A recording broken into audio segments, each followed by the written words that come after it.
Bonjour et bienvenue sur les antennes de France 24 et de Radio France Internationale. Nous sommes à Cotonou, au Bénin, et notre invité est le président de la République du Bénin, M. Patrice Talon. Monsieur le Président, bonjour. Bonjour, M. Perelman. Avec moi pour vous interviewer, Christophe Boisbouvier de RFI. Monsieur le Président, bonjour. Oui, bonjour. Monsieur le Président, le 11 avril, vous avez été réélu pour un second mandat de 5 ans avec un score de plus de 86%. Dès le premier tour. Alors vous aviez face à vous deux candidats peu connus, au point qu'on a évoqué une élection courue d'avance. En effet, les résultats de cette élection donnent bien l'impression qu'en face, les candidats n'étaient pas peut-être à la hauteur. Mais je crois que c'est une mauvaise lecture. Et vous savez, le Bénin vient de loin.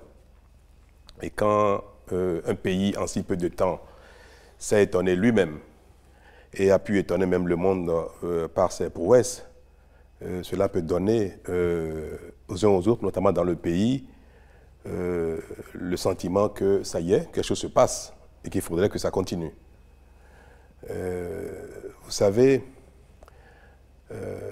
souvent quand un régime, un président est décrié, comme on l'entend un peu partout, les électeurs peuvent voter contre, quel que soit celui qui est en face. Donc ce n'est pas toujours en fonction de celui qui est en face que les électeurs expriment leur choix. Parfois, ça peut être un vote sanction. Là, c'est un vote d'adhésion pour vous? Pour moi, c'est un vote d'adhésion. Alors tout de même, il y a quand même un autre chiffre qui est frappant, c'est qu'il n'y a que 50% de participation. Il y a donc un électeur sur deux qui n'est pas allé voter, alors que lors de votre première élection, il y a 5 ans, le taux de participation avait approché les 65%. C'est un net recul. Ça veut dire qu'il n'y a pas eu le même engouement tout de même. Nous avons, il faut l'avouer, participé à ces élections, en tout cas les 3 candidats en liste, les 3 duos en liste, dans un environnement assez mauvais, de menaces, de violences, d'intoxication. C'est l'une des premières élections au Bénin, c'est la première élection au Bénin depuis le renouveau démocratique, où l'argent n'a pas été le principal élément d'attrait pour les électeurs. Quand on met tout ça bout à bout, on peut comprendre qu'environ 10% des électeurs n'aient pas participé au vote par rapport à nos habitudes. Alors, quand on a quand même 50%, plus de 50%, presque 51% des électeurs qui sont déplacés, alors même que, pour certains, la dynamique est si belle, ce qui se passe est si bien qu'il faut impérativement que ça continue. Et que pour certains, il n'y a pas de raison que les électeurs n'apportent pas leur soutien au candidat Patrice Talon. Vous comprenez? Tout cela, mis ensemble, a pu contribuer à dégrader le taux de participation. Et 50%, pour moi, c'est satisfaisant dans ces conditions. Alors, il y a quand même quelque chose qui pose problème, c'est qu'à l'exception de l'ancien président Thomas Boniaï, tous vos principaux opposants sont soit en exil pour échapper à la prison, soit derrière les barreaux. Ici, au Bénin, on a l'impression que vous avez cherché à faire le vide autour de vous. Et que répondez-vous à ceux qui disent que, à cause de vous, la démocratie est en recul au Bénin? Qui sont les principaux adversaires candidats qui sont derrière les barreaux à la veille des élections? Vous en connaissez? Derrière les barreaux? Oui. Moi, je n'en connais pas. Il y a des gens qui ont été qui sont appelés à rendre compte de leur gestion, parce que nous sommes dans un pays d'impunité totale depuis si longtemps, et que quand on décide que la chose change, les gens ne veulent pas répondre de ce qu'ils ont fait, qui sont partis par eux-mêmes en exil, qui ont refusé de répondre à la justice. Mais sinon, moi, je ne connais pas un acteur majeur de la politique derrière les barreaux avant les élections. Vous n'avez pas cherché à éliminer tous vos adversaires pour gagner avec 86%, pour poser la question de façon un peu plus... Je vais vous dire ce qui se passe au Bénin. C'est dû à nos gouvernants qui sont devenus, au fil du temps, des prédateurs de leur pays, malheureusement, à l'instar de beaucoup de pays africains. Mon pays, le Bénin, est devenu l'otage de sa classe politique, faite de toutes sortes d'individus, y compris même des trafiquants de drogue. Alors vous nous demandez qui était derrière les barreaux au moment de la présidentielle du 11 avril. Lui, il n'a été arrêté que quelques jours plus tard, le 15 avril, c'est l'universitaire Joël Aïvo. Il est accusé d'atteinte à la sûreté et de blanchiment de capitaux. Il a essayé d'être candidat, il n'a pas pu. Qu'est-ce que vous répondez à ceux qui disent le président est en train de régler son compte à quelqu'un qui a dit que la présidentielle, c'était talon contre talon et que les résultats proclamés étaient truqués? Ah bon? Pour vous, ce n'était que ça? Non, vous n'avez pas entendu que ces gens-là ont dit que l'élection n'aura jamais lieu? Vous n'avez jamais entendu cela? Pourquoi, en répétant les propos de ceux qui paraissent être victimes des réformes au Bénin, vous faites une sélection de leurs propos? Tout le monde a entendu sur les ondes, partout, qu'ils ont dit que l'élection n'aura jamais lieu, n'aura jamais lieu dans ces conditions. S'ils ne sont pas candidats, il n'y a pas d'élection. C'est un opposant politique. Mais alors, est-ce que dire que les élections n'auront jamais lieu et agir pour que ça n'ait jamais lieu, pour vous, est convenable? C'est-à-dire, au point de recruter des mercenaires, des chercheurs, dit-on, de les armer et amener ceux-ci à tirer sur les forces de l'ordre? Monsieur Aïvo, dont vous parlez, parlons-en. Et même plus que ça, Rekia Madougou, je sais que vous allez en venir, ils sont dans aucun parti politique, n'ont pas de parti politique. Une dame débarque, qui n'est pas membre du parti, avec des valises d'argent, avec des sponsors, des chefs d'État de pays voisins, avec des opérateurs économiques et consorts. Écoutez-moi bien, écoutez-moi bien. Je veux préciser pour les gens qui nous écoutent et qui nous regardent, il s'agit de Rekia Madougou, qui était qui voulait être candidate, qui a été retoquée. Elle a été arrêtée le 3 mars. Elle n'a pas été retoquée. L'information n'est pas juste. Elle n'a pas pu se présenter. Pourquoi? Je finis juste. Elle a été arrêtée le 3 mars. Elle est poursuivie, je cite, pour financement du terrorisme. Donc c'est un terme grave. Est-ce que ça veut dire qu'elle a fomenté des attentats au Bénin? C'est quand même une accusation extrêmement grave, extrêmement rare. Les mots comptent. Mais terrorisme. Nous en arrivons, on y vient. Ces personnes débarquent et veulent être candidats au titre des démocrates. Ces gens-là ont dit, après que leur dossier a été constaté non conforme, disent que l'élection n'aura pas lieu sans eux. Qu'ils empêcheront par tous les moyens. Ils l'ont dit publiquement, dans des conférences de presse, dans leur... Bon, qui les dit, c'est pas grave. Voilà. Mais qu'ils aient agi pour. Et ça devient sérieux. Alors, quand des manifestations avec violence ont lieu, que quand on demande à des gens de procéder à des assassinats aveugles pour que le pays s'enflamme, pour qu'on observe ce qui s'est passé au Burkina, au Mali, un peu partout, parce que comme il y a des insurrections qui ont eu lieu en Afrique, et que ces insurrections ont parfois amené des régimes à être balayés, c'est le cas, et le cas du Mali a été cité, le cas du Burkina a été cité. Il faut que le Bénin s'enflamme, il faut qu'il y ait de l'insurrection.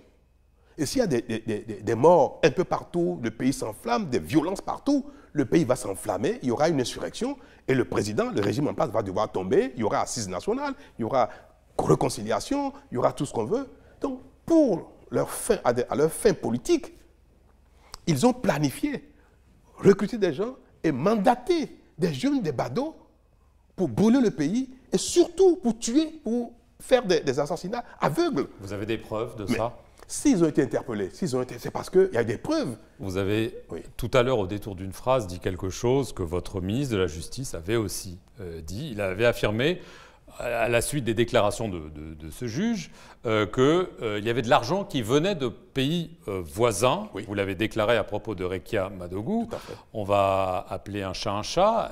Elle est connue comme conseillère du président du Togo, par exemple. Oui. Est-ce que vous voulez dire par là que son action violente, telle que vous la décrivez, a été financée par des chefs d'État voisins et, par exemple, par le chef d'État du Togo? Vous convenez bien avec moi qu'il ne serait pas bien que je cite des noms. Mais vous avez parlé de chefs d'État tout à l'heure. Cela suffit. Des hommes d'affaires, des autorités, des chefs d'État, de pays voisins.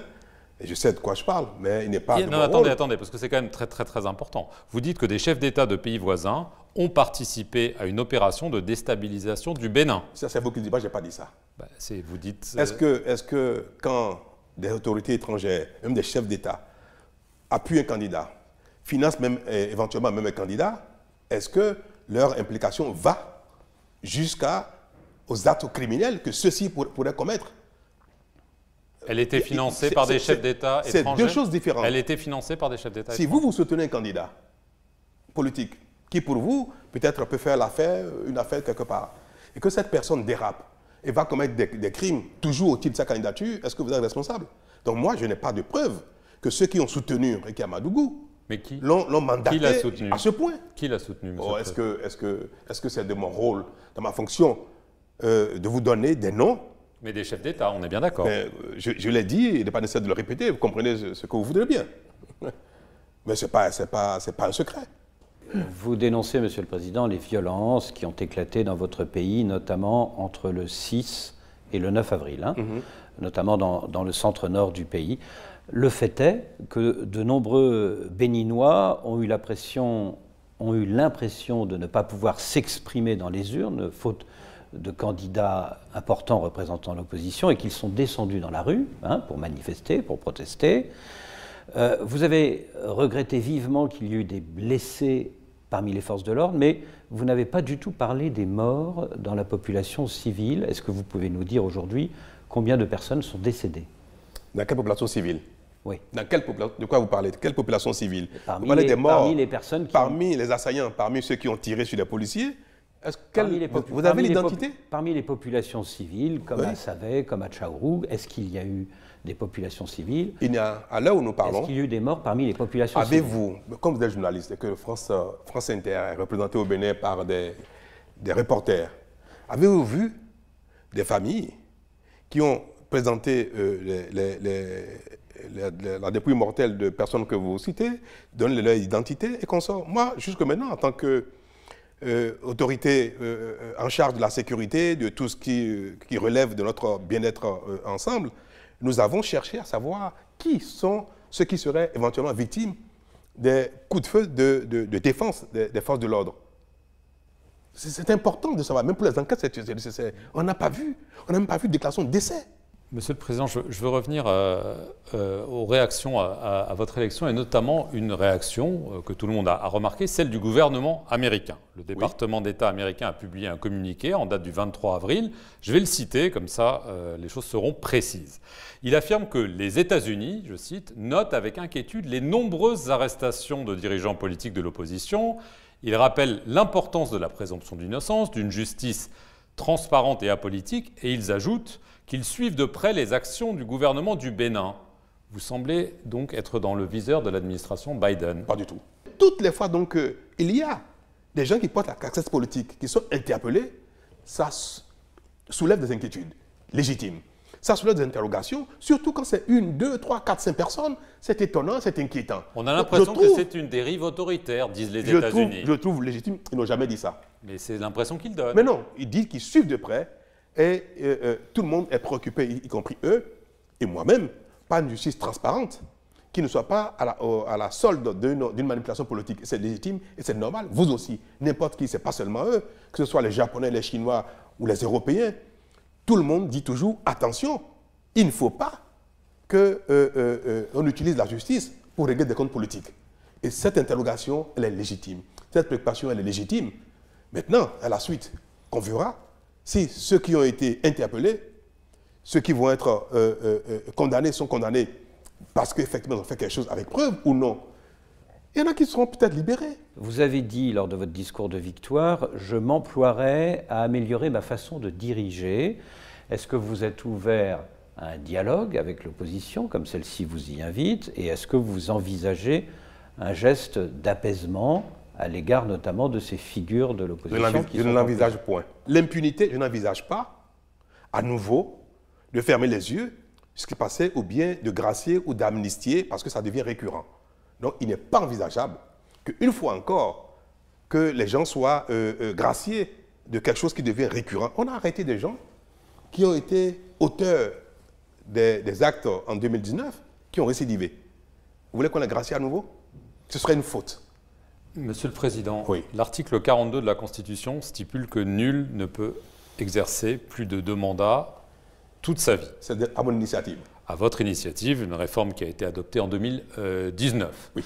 Vous contrôlez le Parlement et certains vous soupçonnent de peut-être vouloir changer cette Constitution pour pouvoir, comme un certain nombre de chefs d'État, de la région ou un petit peu plus loin, l'ont fait en disant finalement la Constitution c'est un bout de papier, le peuple me réclame, donc je reste. Alors est-ce que vous pouvez nous dire oui ou non, est-ce que vous allez changer cet article? Est-ce que le Bénin ne fait pas la différence depuis un moment? Quand vous observez le Bénin, vous ne voyez pas que ça se passe autrement, les choses ici? Ouais. Est-ce que cette phrase-là, quelqu'un l'a jamais mise dans une constitution? Est-ce que, déjà, pourquoi vous ne reconnaissez pas déjà l'importance d'une telle phrase qui règle le problème des constitutions nouvelles, compteur à 0, 3e, 4e, 5e mandat? Ce sera ainsi, personne ne changera cela. En tout cas, ce ne sera pas moi, ni à mon initiative, et je ne pense pas que les Béninois changeraient. Les Béninois tiennent beaucoup à la limitation des mandats. Et c'est pour ça que nous avons fait ça, pour éviter toute tentation de nouvelle constitution devant entraîner une remise à zéro des compteurs. Parce que ne pas le faire, ça nous a empêchés de faire même des retouches techniques à la constitution, par peur que cela ne soit évoqué par quelqu'un pour s'éterniser au pouvoir. Donc c'est votre dernier mandat? Bien sûr. Premier juré. Tout à fait. En 2026, Patrice Talon ne sera pas candidat. Monsieur Babouvier, Dieu nous prête longue vie et bonne santé pour que nous puissions ensemble constater cela. Merci, Monsieur le Président, de nous avoir accordé cet entretien. Et merci à vous de nous avoir suivis sur nos deux chaînes, Radio France Internationale et France 24. Merci à vous aussi. Merci.